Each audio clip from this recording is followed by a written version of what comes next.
Sebelum jeda tadi, Mas Nyarwi sudah memberikan pandangan mengenai politik tebar jalan dilakukan oleh Mas Kaisang. Bang Uki juga punya catatan sendiri mungkin mengenai hal ini. Karena kalau tadi Mas Nyarwi katakan memang tebar pesona, kemudian juga melihat sebenarnya bagaimana daerah-daerah yang akan menerima, termasuk juga mencari pasangan yang tepat dan juga mencari basis, Bang Uki. Ya, itu betul sekali. Jadi mungkin bahasanya bukan tebar jala atau tebar pesona, mungkin ya sah-sah aja ya kalau misalnya bahasa itu digunakan. Tapi begini kan, kerja politik itu kan ada kerja elektoral, ya, ada kerja ideologis, ya, kemudian ada kerja organisasional, kemudian ada kerja administratif dan lain-lain. Dan itu semua kan kemudian harus bisa disinkronisasi, diharmonisasi.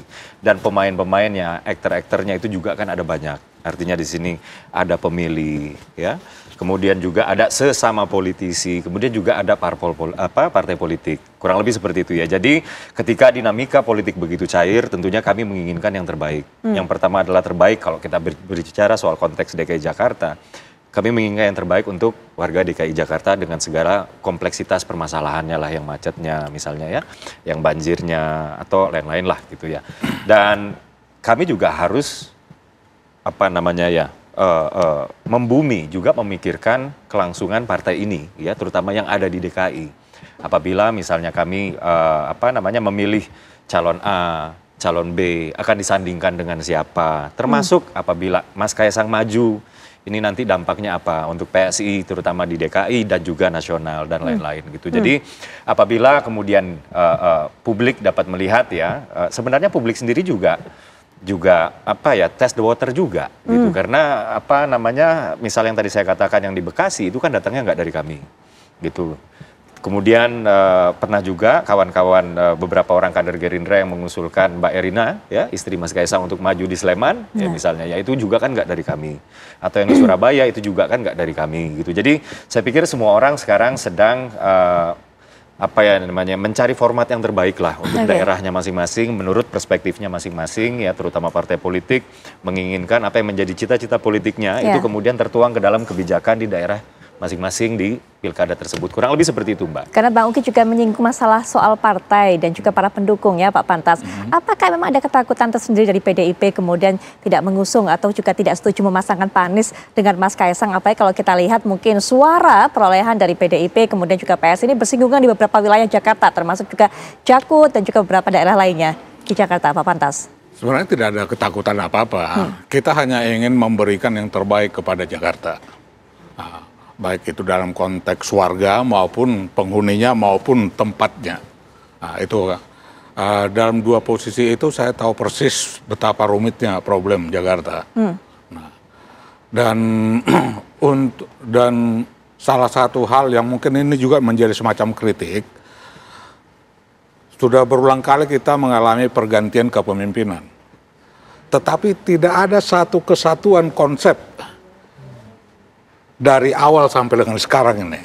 Ganti pemimpin, berubah, ganti pemimpin. Jadi tidak waktu yang berlalu di setiap kepemimpinan sepertinya sia-sia gitu. Nah, alangkah baiknya kalau pengalaman di masa ini dipergunakan untuk kepemimpinan berikutnya, sehingga proses penyempurnaan itu terus berjalan untuk menjawab semua tantangan-tantangan Jakarta. Betul. Nah, itu kritik mungkin yang perlu diberikan ke depan, perlu ada sebuah konsep jangka panjang. Ada beberapa pemimpin yang pernah kita alami, sepertinya sudah menunjukkan kinerja itu bagus. Tapi kemudian di pemilihan kepala daerah gagal, konsep yang sudah sepertinya sudah kelihatan itu tidak lagi berlanjut. Nah, baik. Jadi itu maksud saya, didorong oleh keinginan memberikan yang terbaik kepada Jakarta, saya pikir perlu kita selektif memilih siapa yang layak untuk mengusung tanggung jawab memimpin Jakarta sehingga mampu memberikan harapan kepada seluruh masyarakat DKI Jakarta. Termasuk bisa mencari pemimpin yang bisa melanjutkan program berkesinambungan begitu? Bisa, itu.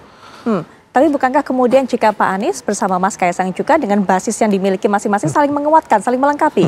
Ya, memang ini kembali kepada publik, ya kan, kembali kepada publik. Ini pesta demokrasi. Hanya saya berharap demokrasi ini kan kekuasaan ada di tangan rakyat. harapan saya rakyat betul-betul punya sebuah tanggung jawab yang besar bahwa kuasa itu digunakan untuk didorong oleh keinginan untuk memberikan yang terbaik kepada Jakarta lewat suara. Gitu. Itu hakikat demokrasinya di sana. Nah, jadi kalau itu sudah dilakukan, saya punya sebuah keyakinan bahwa seluruh masyarakat Jakarta pasti menginginkan yang terbaik untuk masyarakat Jakarta, termasuk juga untuk dirinya lewat suara yang lewat kuasa yang dia berikan pada waktu pencoblosan tersebut. Baik. Nah, supaya itu tidak salah, itu tadi saya lihat perlu melihat track record, kemampuan daripada setiap orang, pengalaman dari setiap orang. Ya. Nah, itu yang saya pikir perlu disosialisasikan bukan hanya oleh PDI Perjuangan, tapi semua partai juga bisa berlomba-lomba menyuarakan itu sehingga kesadaran demokrasi semakin bertumbuh menjadi sebuah tanggung jawab yang besar. Gitu. Baik, Bang Oke, saya singgung lagi. Kalau yang disinggung-singgung intinya dari Pak Pantas itu adalah track record. Nah itu kemudian yang dipertanyakan dari Mas Kaisang, Bang Oke. Ya ini kan sesuatu yang sudah menjadi risiko ya ketika seorang anak muda ya nyemplung ke dunia politik. Kemudian dunia yang dianggap dunia yang senior, dianggap dunia yang maskulin. Karena nggak hanya anak muda, untuk perempuan juga sebenarnya memiliki tantangan yang tersendiri lah, kurang lebih seperti itu. Jadi itu adalah sesuatu yang harus dijawab. Jadi bukan hanya dimaklumi, tapi juga harus dijawab gitu ya. Dijawab dalam artian apa? Dalam artian dengan performa misalnya kemarin itu waktu di Pileg 2024 ini ya, suara kami bertambah 1,6 juta suara. Jumlah kursi DPRD kami meningkat 200% lebih dan lain-lain. Dan saya pikir ini adalah bukti dari leadershipnya seorang Kaisang Pangarep gitu. Nah, tapi kemudian kalau kita berbicara soal DKI ya misalnya Mas Kaisang memang belum pernah memimpin DKI. Betul. Belum pernah memimpin daerah tingkat 2. Dan butuh leadership yang lebih luas dibanding memimpin partai. Betul. Jadi apa yang diragukan oleh Pak Pantas itu adalah sesuatu yang buat kami, sesuatu yang patut dijawab apabila memang nanti ya pertama putusan MA tersebut menjadi PKPU dan betulan Mas Kaisang maju dan masyarakat menginginkan Mas Kaisang sebagai wakil gubernur atau gubernur misalnya, dan itulah momen di mana Mas Kaisang harus menjawab. Saya pikir sih seperti itu. Baik, dengan track record seperti itu apa yang benar menjadi modal kekuatan dari Mas Kaisang ini untuk bisa mengambil hati partai ataupun juga ditarik sebagai pasangan, Mas Nyarwi? Ya, begini, kalau daya tarik Kaisang ini kan banyak ya, tetapi lebih kepada aspek persona ya. Tadi yang diharapkan Pak Pantas ya, track record, gagasan. Nah itu kan belum disampaikan atau paling nggak belum muncul, kita belum tahu. Karena apa aspirasinya tadi kata Bung Uki kan dari relawan ya, bukan dari Mas Kaisang. Kan beda kalau misalnya contoh Mas Kaisang ngomong, saya maju untuk Jakarta entah sebagai cawagup, visi saya seperti ini misalnya, itu kan jelas ya. Nah itu kan kita belum lihat proses itu. Nah daya tariknya apa? Tentu yang pertama di kalangan elit ya, harus diingat gitu ya. Mas Kaisang ini juga influencer, public figure, juga kemudian juga anak presiden kan gitu. Kemarin-kemarin kalau saya dengar ada guyonan teman gitu ya, ketika dengar Anies dan Kaisang gitu, jangan-jangan gitu ya, ini mohon maaf Pak Pantas namanya aja guyon kan, memang bisa jadi gitu Pak Anies tuh niru Pak Prabowo katanya untuk menang gitu katanya, ya berarti sama anaknya Pak Jokowi juga kira-kira gitu, itu namanya guyonan ya, jadi itu kan wacana orang-orang biasa ya. Yang kedua tentu ada daya tarik dari pemilih. Nah selama ini saya kira sosok Kaisang populer, tetapi yang belum adalah apa? Seberapa pemilih akan punya daya tarik untuk memilih, kan itu lain lagi, kan gitu. Kenapa? Karena kan apalagi Jakarta, masyarakat Jakarta itu sangat rasional, dan dari banyak data survei preferensi politiknya selalu fluktuatif.